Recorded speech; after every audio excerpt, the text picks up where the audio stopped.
podcast with your host, Emilio. And Olivia Nicola. And we're going to talk about the platform, preparing for purpose and perseverance. Yeah, because when God finally promotes you to a place of like, okay, this is when you're going to start, whatever, this like... The preparation keeps you there. Yeah, the preparation keeps you there. And it's almost like riding a bike.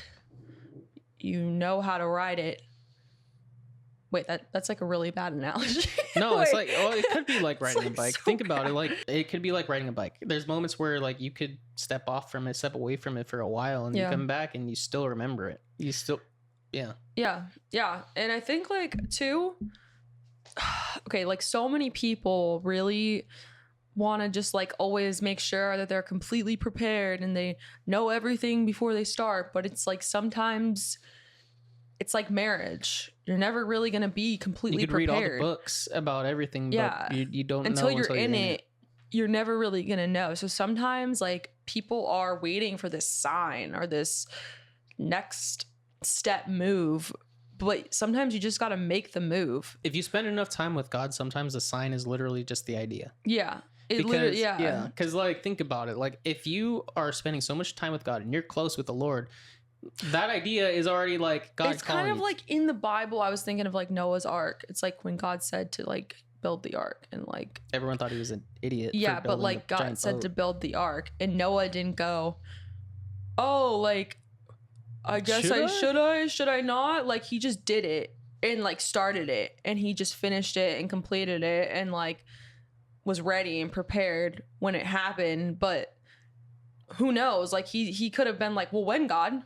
When am I supposed to do this? And it's like in the Bible, it doesn't say when he said when, like that he said when. He just did it. Mm-hmm. You know what I mean? So I think like preparation is obviously part of the process, but it's part of starting the business. So it's like you're already started by preparing. So once you've already put in the work to prepare, it's time to start. Well, yeah, one plank of wood doesn't make the whole art. It's just time to start. Yeah, because some people were like, well, I'm waiting for this and I'm waiting for that. And before you know it, it's been a year and a half. And there's nothing done. So it's like sometimes there's a time for waiting. Okay. But I feel like God reveals why, or kind of like puts that in you to wait or something. Mm-hmm. Not all the time though. Sometimes it's just about starting. Like if he already gave you that idea to do something and gave you that like wisdom and discernment and has prepared you, I think it's just time to start. Yeah. It's plain and simple. Like, and as you start, think about the Lord. Yeah.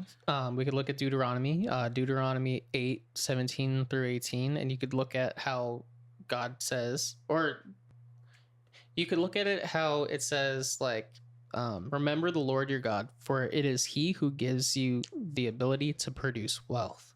Yeah. The wealth doesn't, there's potential for the enemy to use wealth against you and cause you to become like more greedy and like tempt you with it. For sure. But it's God who allows you to be able to build true wealth. And wealth doesn't just mean finances. Yeah. There's a wealth in wisdom. There's a wealth in knowledge. There's a wealth in relationship. There's a wealth in finances, of course. Yeah. And you put all that together, like finances, you could be rich financially, but that doesn't make you wealthy. No. Yeah. Wealth is something so much greater than that. I was just reading that in Proverbs the other day when it's like, forgot what verse it was about, like it's not something about growing more, I don't even know. God grows you more wealthy with like wisdom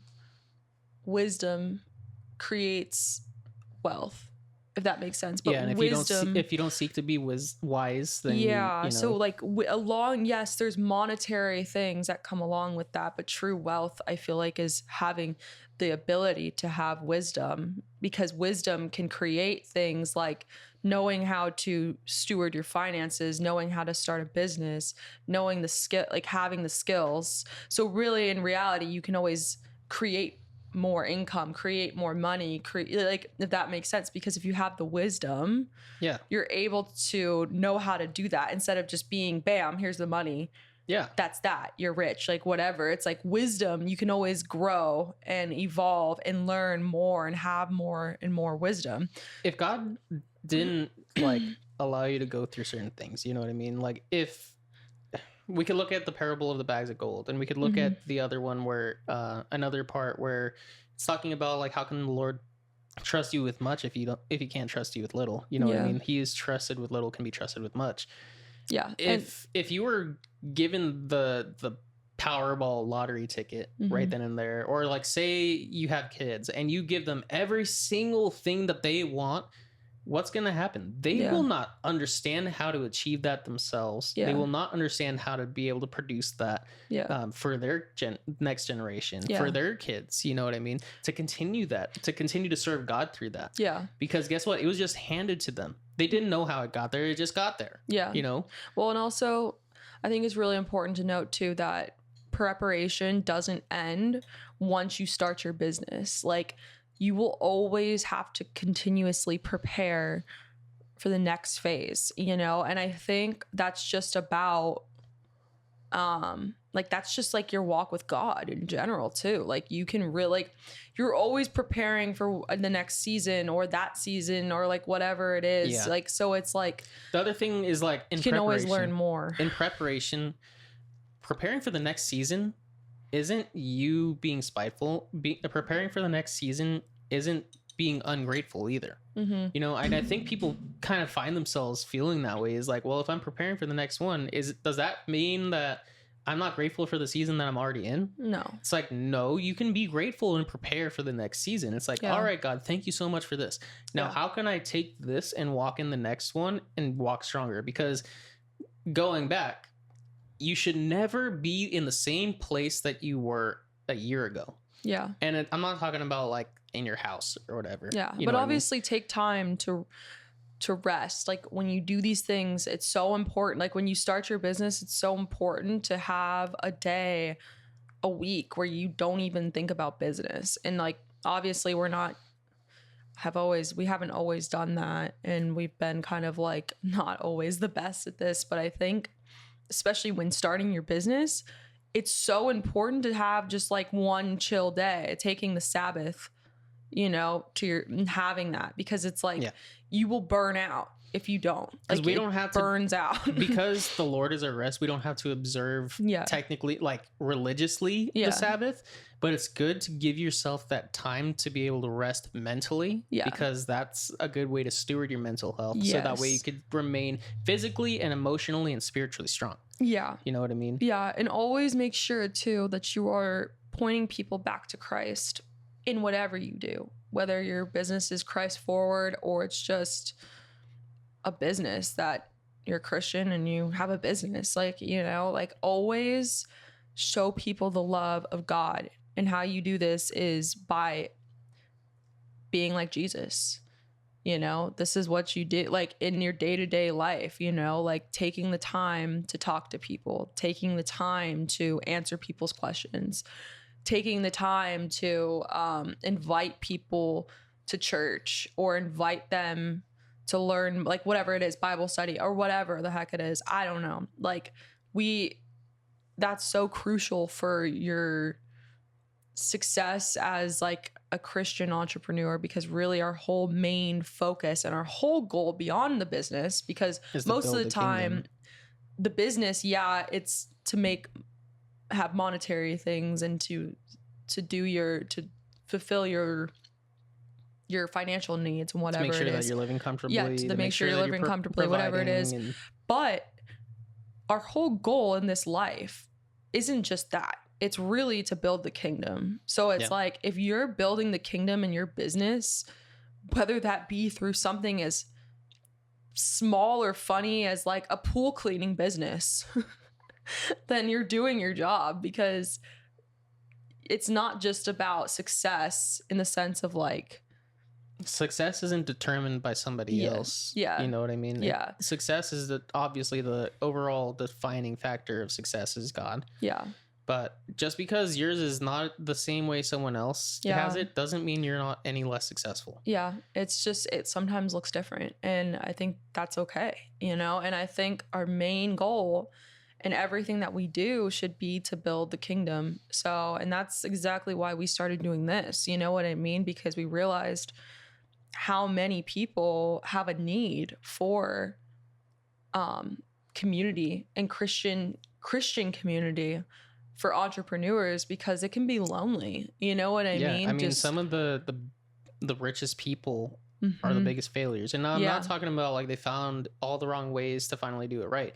I'm talking about they did all these things to be able to get the money to chase after all these things. And a good statistic of rich people are depressed, anxious, lonely. They feel like everybody's just like, out for their money. And, They have nothing like they have nothing to like emotionally, like they can't, they don't feel good, I guess you could say. Mentally, emotionally, they're not good. But it's like, I think when God has sustained you and made you emotionally and mentally well, it's kind of like you're rich because you have that. So it's like no matter what happens in your business, it's kind of like, I told my brother this the other day. It's like, if I don't get everything that I want in the sense of my business, if I don't do everything that I want to do in my business, that's okay because my treasure isn't here. Like this life is temporary, and then we have heaven to look towards, look towards. So to look forward to going to. Look forward to going to. So it's like, I'm okay. If you think about it, I've already succeeded, and I'm not even fully into like completely like many years into my business, and I've already succeeded. Like I'm already so blessed and I'm already doing well. Like it's not what you would think it is that I'm talking about. Like, yes, have I succeeded in the sense of like, have I made more money? Have I been able to do more things? Do I have the freedom? Yes.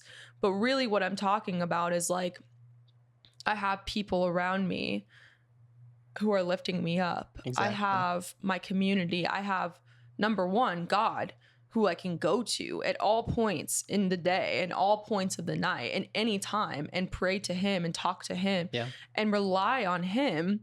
And I don't have to really figure out a lot of the business stuff because if it's meant to be, and as long as I'm putting in the work and the effort and preparing for the next season, God, whatever plans he has for me will follow through on them and make me succeed. So, and it's like, and it's not to say that we're just lazy and we do nothing, but it's like, we have to prepare and God will do the rest.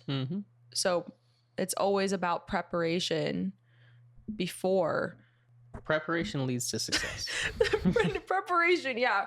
No, but it's like preparation before the reward. Yeah. Preparation before the, it's something like that. I don't know. Preparation for the purpose. Preparation to find your purpose. I don't know. You know what I'm saying? And so persevere. It's like, you got to persevere through the times that you're not doing too good either. Because there's going to be moments where you might feel super low and maybe even lonely, and moments where you sacrificed so much to the point where you're like, what's going on, God? I sacrificed these things to build it up. Yeah. And I feel like I'm losing things. It's like maybe sometimes the Lord's letting you be in that place of solitude while you're working so he could work on you, and so that when you come out of that place of solitude, you could see all the blessings. It's like when you're stuck inside during a heavy rain, and it's like it was right before or right when you were like in a drought, right? And it's like the plants are dead and you're like, God, I want to go outside. I want to go see the sun. I want to go do this. I want to go do that. And the rain finally stops. The sky is clear. The sky is blue. Maybe some clouds. There's birds chirping. There's bees going around the flowers, and everything is vibrant because you may have had to be inside and prepare, but guess what? God did the rest, and now you get to walk out and see what he did. Yeah.